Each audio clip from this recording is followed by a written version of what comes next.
اللہ رب العزت نے رات آرام کے لیے اور دن کام کے لیے بنایا ہے، لہٰذا عشاء کے بعد محفلیں لگانا معیوب ہے۔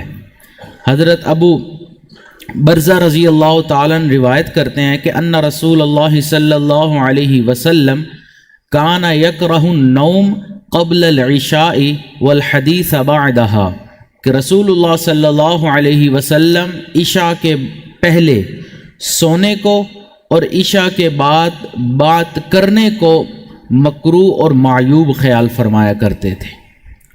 ہاں اگر کوئی دینی پروگرام ہو تو اس کے لیے ساری رات بھی گزر جائے تو بھی تھوڑی ہے، لیکن عام عادت مبارکہ آپ صلی اللہ علیہ وسلم کی یہی تھی کہ عشاء کے بعد آپ صلی اللہ علیہ وسلم جلدی سو جایا کرتے تھے۔ حضرت والد صاحب اپنے گھر کی حالات بتاتے ہوئے فرماتے ہیں کہ میرے والد صاحب یعنی کہ اس عاجز کے دادا جو تھے، وہ اتنا جلدی سونے کے عادی تھے کہ زندگی میں 2 مرتبہ ایسا ہوا کہ عشاء کی نماز کے بعد جب وتر ادا کر رہے تھے سجدے میں گئے اور وہیں پر سو گئے۔ تو پھر تہجد تک سونے کی عادت تھی تو تہجد تک سجدے کے اندر سوئے رہے، اتنا جلدی ان کو سونے کی عادت تھی۔ تو اسی طرح ہمیں بھی چاہیے کہ ہم اپنے گھروں میں جلدی سونے کی عادت ڈالیں۔ یہ رسول اللہ صلی اللہ علیہ وسلم کی سنت مبارکہ ہے، آپ کا پسندیدہ عمل ہے۔ یاد رکھیں، انسان سنت کی پابندی کرے گا تو فرائض خود بخود محفوظ ہو جائیں گے۔ آپ یوں سمجھیں کہ فرائض کی حفاظت کے لیے اللہ رب العزت نے سنتوں کو بنایا، اور سنتوں کی حفاظت کے لیے اللہ رب العزت نے مستحبات کو بنایا۔ جو فرائض کی حفاظت چاہتا ہے وہ سنت کی حفاظت کر لے، جو سنت کی حفاظت چاہتا ہے وہ مستحبات کی حفاظت کر لے۔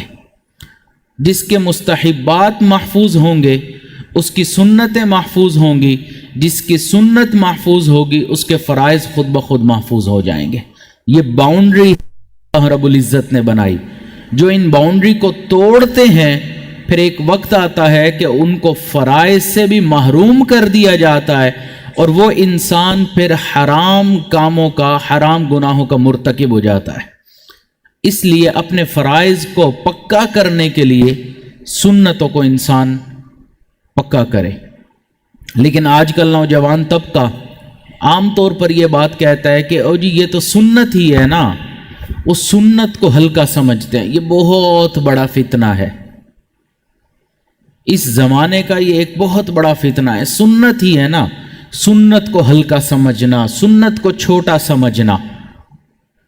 سنت چھوٹی یا بڑی، یاد رکھیں یہ رسول اللہ صلی اللہ علیہ وسلم ہے، وہ دکھنے میں آپ کے خیال کے مطابق جتنی بھی چھوٹی نظر آئے، لیکن جب اس کام کو پیارے نبی صلی اللہ علیہ وسلم نے کر لیا تو وہ اللہ کی نگاہ میں بہت بڑی بن گئی۔